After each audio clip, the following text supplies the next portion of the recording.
오늘 본문을 통해서 진심만으로는 안 된다라는 제목으로 말씀의 은혜를 같이 나누겠습니다. 우리가 살아갈 때에 우리의 마음의 진심이 참 중요한데, 그러나 그 진심이 다가 아닐 때가 많습니다. 저는 한 청년이 자기가 사랑하는 여자친구에게 주려고 감동을 주고 싶어서 꽃다발을 준비를 했습니다. 그래서 그 사랑하는 여자친구에게 꽃다발을 딱 주고서 이제 어떤 반응을 할까 더 기대했는데, 그 여자친구가 화를 냈습니다. 왜 그러나 알고 봤더니 그 꽃은 그 여자친구가 그 알레르기 반응을 일으키는 그런 종류의 꽃이었습니다. 그녀를 사랑하는 진심으로 준비를 했지만 그 진심이 상대의 필요를 고려하지 못했기 때문에 결과는 최악이었습니다. 이처럼 진심은 중요하지만 그렇다고 진심이 항상 옳은 것은 아닙니다. 하나님을 섬기는 일에도 마찬가지예요. 우리가 진심으로 예배드리고 진심으로 봉사해도 하나님의 뜻과 방법을 따르지 않으면 오히려 그것이 하나님 앞에 불순종이 될 수도 있습니다. 오늘 본문 속에 다윗은 하나님의 법궤를 진심으로 또 예루살렘으로 옮기고자 했습니다. 하나님의 정하신 방식을 따르지 않았기 때문에 그 진심은 결국 실패하고 말았어요. 이 말씀을 통해서 하나님 앞에서는 진심만으로는 충분하지 않다는 사실, 그리고 복의 길은 말씀에 전적으로 순종하는 길인 것을 함께 우리 배워갈 수 있기를 바랍니다. 다윗이 통일 이스라엘의 왕이 됐습니다. 그 앞에 본문까지의 그 내용을 우리가 읽었어요. 그래서 다윗은 이제 나라의 중심을 하나님께 두고자 했습니다. 그 당시에 법궤는 약 70년 전에 사무엘 시대 때 블레셋과의 전쟁 중에 빼앗겼다가 되돌아온 이후에 기란 여아림이라는 곳에 방치되고 있었어요. 사울은 40년 동안 왕위에 있었지만은 단 한 번도 하나님의 법궤에 관심을 두지 않았습니다. 중요한 일을 하나님께 묻지도 않았습니다. 그러나 다윗은 달랐습니다. 정말로 하나님을 중심으로 또 모시고자 하는 신앙적 열정이 있었어요. 그래서 그 법궤를 이제 예루살렘으로 옮기려고 했습니다. 이제 온 이스라엘의 왕이 되었습니다. 이 예루살렘이 이제 정치적 수도가 됐는데 이제는 이곳으로 법궤를 모셔오자. 그래서 이것이 정치적 중심이 만이 아니라 영적인, 종교적인 중심지가 되기를 원했습니다. 그 열정은 백성 전체에게 감동을 줬습니다. 그리고 3만 명이 넘는 사람들이 동원되는 이제 큰 행사로 준비가 됐습니다. 통일 왕국의 왕이 되고 나서 처음으로 진행하는 대형 국가 행사가 하나님의 법궤를 예루살렘 성으로 옮겨오는 거예요. 그러나 다윗은 중대한 실수를 저질렀습니다. 그것은 하나님의 규례를 소홀히 여겼던 것입니다. 오늘 본문의 3절에서 8절까지 말씀을 우리가 읽겠습니다. 우리가 우리 하나님의 궤를 우리에게로 옮겨오자. 싸울 때에는 우리가 궤 앞에서 묻지 아니하였느니라 하매 뭇 백성의 눈이 이 일을 좋게 여김으로 온 회중이 그대로 행하겠다 한지라. 이에 다윗이 애굽의 시올 시내에서부터 하마노기까지 온 이스라엘을 불러 모으고 기란 여아림에서부터 하나님의 궤를 메우고자 할새 다윗이 온 이스라엘을 거느리고 바알라 곧 유다에 속한 기란 여아림에 올라가서 여호와 하나님의 궤를 메우오려 하니 이는 여호와께서 그 두 그룹 사이에 계심으로 그러한 이름으로 일컬음을 받았더라. 하나님의 궤를 새 수레에 싣고 아비나답의 집에서 나오는데 우사와 아이오는 수레를 몰며 다윗과 이스라엘 온 무리는 하나님 앞에서 힘을 다하여 뛰놀며 노래하며 수금과 비파와 소금과 제금과 나팔로 연주하니라. 아멘. 다윗은 블레셋 사람들이 과거에 했던 그런 방식처럼 수레에다가 이 법궤를 옮겼습니다. 다윗은 또 최선을 다하려고 그냥 수레가 아니라 새 수레를 준비를 해서 잘 정성껏 준비해서 법궤를 옮겨오려고 그랬어요. 자, 인간적으로 생각할 때 얼마나 편리하고 효율적인 방법입니까? 하나님을 사랑하는 다윗의 마음이 진심이에요. 백성들도 다들 기뻐하는데 방법이 뭐가 그리 중요한가? 이렇게 생각할 수가 있겠습니다. 하지만 이것은 좋은 의도처럼 보였지만 실상은 하나님의 말씀을 무시하는 방법이었어요. 우리 9절에서 12절까지 말씀을 우리가 읽겠습니다. 기돈의 타작마당에 이르러서는 소들이 뛰므로 웃사가 손을 펴서 궤를 붙들었더니 웃사가 손을 펴서 궤를 붙들므로 말미암아 여호와께서 진노하사 치심에 그가 거기 하나님 앞에서 죽으니라. 여호와께서 웃사의 몸을 찢으셨으므로 다윗이 노하여 그것을 베레스 웃사라 부르니 그 이름이 오늘까지 이르니라. 그날에 다윗이 하나님을 두려하여 이르되 내가 어떻게 하나님의 궤를 내 곳으로 오게 하리요 하고 12절까지 읽었습니다. 자, 결국 기돈의 타작마당이라는 곳에 들어섰는데 소들이 갑자기 뛰니까 이제 궤가 떨어질 수 있는 상황이 됐습니다. 그래서 법궤를 운반하는 임무를 맡았던 웃사라는 사람이 자기도 모르게 법궤에 손을 댔습니다. 그런데 그는 그 자리에서 죽게 됐어요. 그래서 다윗과 백성들은 큰 충격을 받고 두려움에 빠지게 됩니다. 어떻게 이럴 수가 있는가? 우리는 정말 하나님을 사랑하고 또 이 법궤를 성으로 모시기 위해서 하나님을 위해서 우리가 이런 일을 했는데 어떻게 이런 일이 일어날 수 있는가? 어떻게 하나님의 저주가 임하고 사람이 죽게 되는가? 큰 충격을 받았습니다. 그러나 하나님께서는 그 이전에 분명하게 명령을 하셨습니다. 민수기 4장 15절 말씀을 제가 읽어드립니다. 진영을 떠날 때에 아론과 그의 아들들이 성소와 성소의 모든 기구 덮는 일을 마치거든 고핫 자손들이 와서 맬 것이니라. 그러나 성물은 만지지 말라. 그들이 죽으리라. 회막 물건 중에서 이것들은 고핫 자손이 맬 것이며. 아멘. 자, 하나님께서는 분명하게 이것을 다 정해줬습니다. 자, 제사장인 아론과 아들들이 이제 그 당시에는 이제 성막이 이제 이동하게 되면 이것을 이사갈 준비를 다 쌉니다. 아무나 할 수 없고 제사장들이 이것을 준비를 마치면 이 고핫 자손들, 레위 지파 중에서 고핫 자손들인 와서 그것을 어깨에 메고 이동하라. 그렇게 말했습니다. 그러나 성물은 만지지 말라. 만지면 그들이 죽으리라. 이렇게 말씀했어요.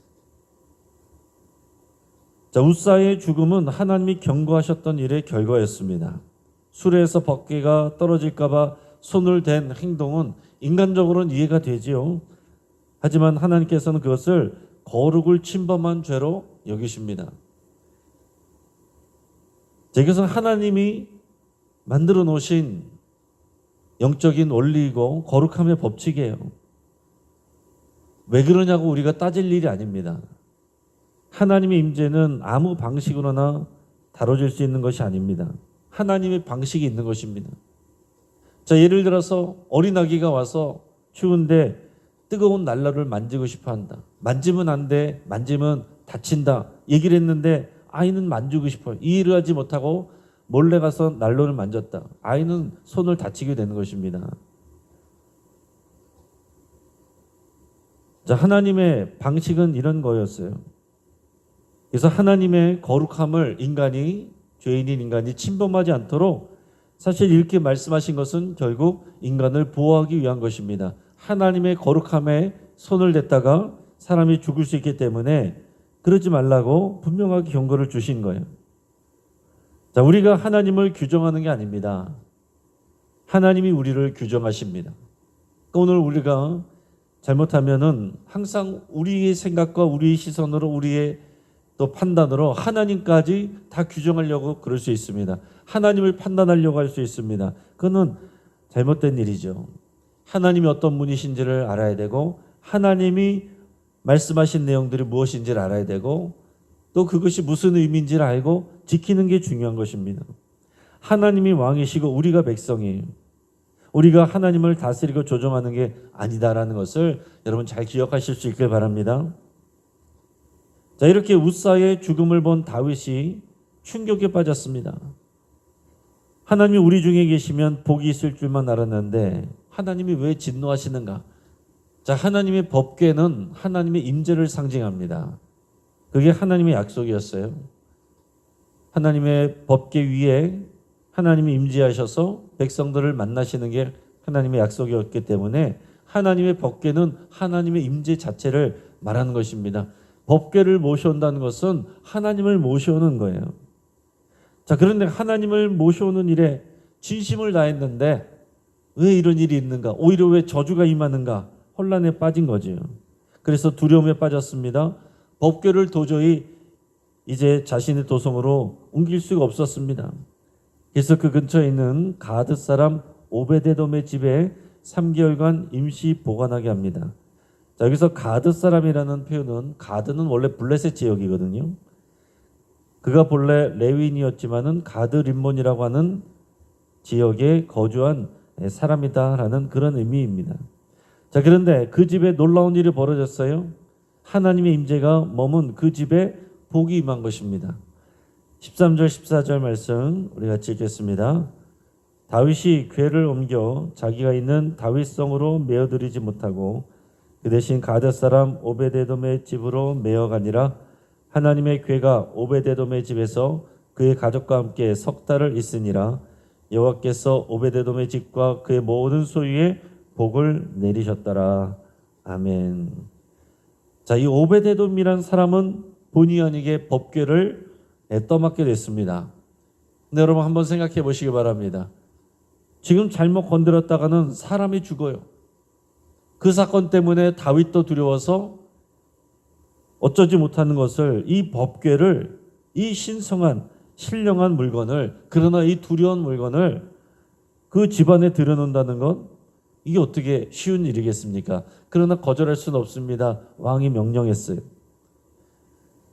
오베데돔은 순종했습니다. 그리고 3개월이 지나는 동안 사람들은 궁금했을 거예요. 과연 저 집에 어떤 일이 일어나는가? 웃사가 잘못해서 손을 댔다가 죽었는데 혹시 저 집에도 하나님의 저주가 임하는 것은 아닌가? 두려워하기도 하고 궁금하기도 했을 겁니다. 그런데 시간이 지날수록 하나님께서 오베데돔의 집에 복을 내리셨습니다. 그것이 이제 눈에 딱 보이는 거예요. 하나님은요, 우리에게 저주와 심판을 내리기를 원하시지 않고 복 주시기를 원하십니다. 그러나 우리는 하나님을 침범할 수 없는 그 영역과 선이 있다는 것을 알아야 되고 그 선을 지킬 수 있어야 돼요. 그 선을 지키면서 하나님을 경외할 줄 알면서 하나님과의 언약 관계 안에서 순종할 때 하나님은 자동적으로 우리에게 복을 주신다 그랬습니다. 이제 그게 오베데돔의 집에 보여지는 거예요. 이 오베데돔이 이런 사람이 자세한 기록은 없지만은 분명히 그런 믿음이 있었을 것이고 법궤를 대할 때 함부로 대한 것이 아니라 하나님을 대하듯이 대했을 것입니다. 마찬가지로 우리가 하나님을 사랑하고 하나님의 임재와 말씀을 소중히 여기면, 그리고 더 나아가서 그 말씀을 사랑하여 그 말씀에 순종하면 하나님은 당연하게 우리에게 복을 주십니다. 복 받는 비결은 간단해요. 하나님의 말씀을 잘 경청하고 그 말씀을 지키면 하나님은 자동적으로 우리에게 복을 주십니다. 그게 하나님과 우리의 언약 관계예요. 실패는 끝이 아닙니다. 하나님은 실패를 통해서 중요한 교훈을 주기를 원하세요. 다윗이 그랬습니다. 이 웃사가 죽는 사건, 그래서 그 사건을 이제 그 지역을 베레스 웃사라고 부르게 됐습니다. 하나님이 웃사를 찌르셨다라는 것을 기억하는 그런 내용이었어요. 그렇지만 거기서 끝난 게 아니고 다윗이 이후에 말씀을 다시 연구를 했습니다. 뭐가 문제였나? 그러면서 다시 모세오경 적힌 말씀을 자세히 읽어보니까 법궤는 레위 사람 고핫 자손이 어깨에 메고 옮겨야 된다는 것을 이제 깨달은 거죠. 이게 잘못된 거였구나. 편의를 위해서 새 수레를 이용했는데 그게 하나님이 명한 말씀대로 하는 일이 아니었구나, 이거를 깨달았어요. 그래서 3개월 후에 이제 하나님의 말씀대로 이제는 고핫 자손들이 법궤를 네 사람이 어깨에 메고서 옮기게 됩니다. 그때는 찬양과 제사 또 거룩한 질서 가운데 이 법궤를 옮기게 되고 하나님은 그 일을 기쁘게 받으셨고 복을 주시게 됩니다. 이제 말씀을 정리합니다. 다윗의 진심은 귀했어요. 하지만 하나님의 말씀보다 앞섰기 때문에 비극을 낳았습니다. 여러분, 하나님을 향한 진심이 있다면 그 진심은 반드시 하나님의 말씀과 방식 안에서 표현되어야 됩니다. 그럴 때에만 하나님의 임재는 보게 되는 것이고 우리의 삶에 참된 기쁨과 평안을 가져오게 되어 있습니다. 오늘 우리가 예배하는 마음, 또 봉사하는 열정, 헌신하는 삶의 방식, 과연 하나님의 말씀에 합당한지 여러분 돌아볼 수 있길 바랍니다. 우리는 다 우리가 생각하고 우리가 계획하고 우리가 판단하고 우리가 결정해요. 나는 여기까지. 그러나 결정은 하나님이 하시는 거예요. 하나님의 결정에 우리가 따르고 맞추는 것이지 나의 결정에 하나님을 맞추려고 해서는 안 되는 겁니다. 만약 하나님의 방식이 아닌 내 방식대로 우리가 살고 있다면 아무리 우리가 진심이어도 멈추고 돌아서야 될 것입니다. 작은 것을 아끼려다가 정말로 크고 중요한 것을 놓칠 수 있어요. 자, 예를 들어서 시계공이 시계를 수리하려면 나사 하나도 정확한 방식으로 다뤄야 됩니다.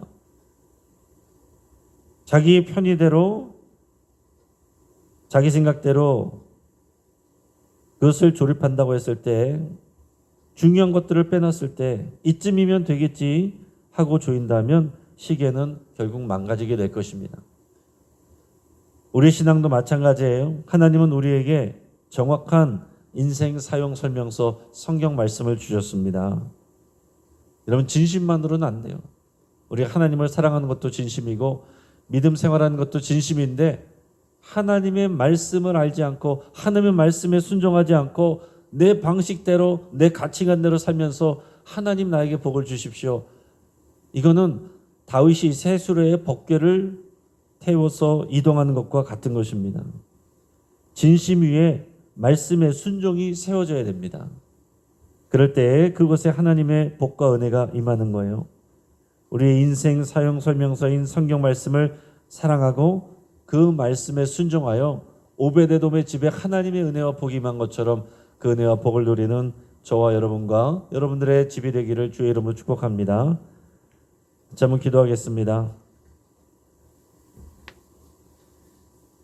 오늘 시대에 이 시간 우리 말씀을 붙잡고 함께 기도할 때에 우리의 진심을 넘어서서 전심으로 하나님을 사랑하기로 여러분 결단하며 기도할 수 있게 바랍니다.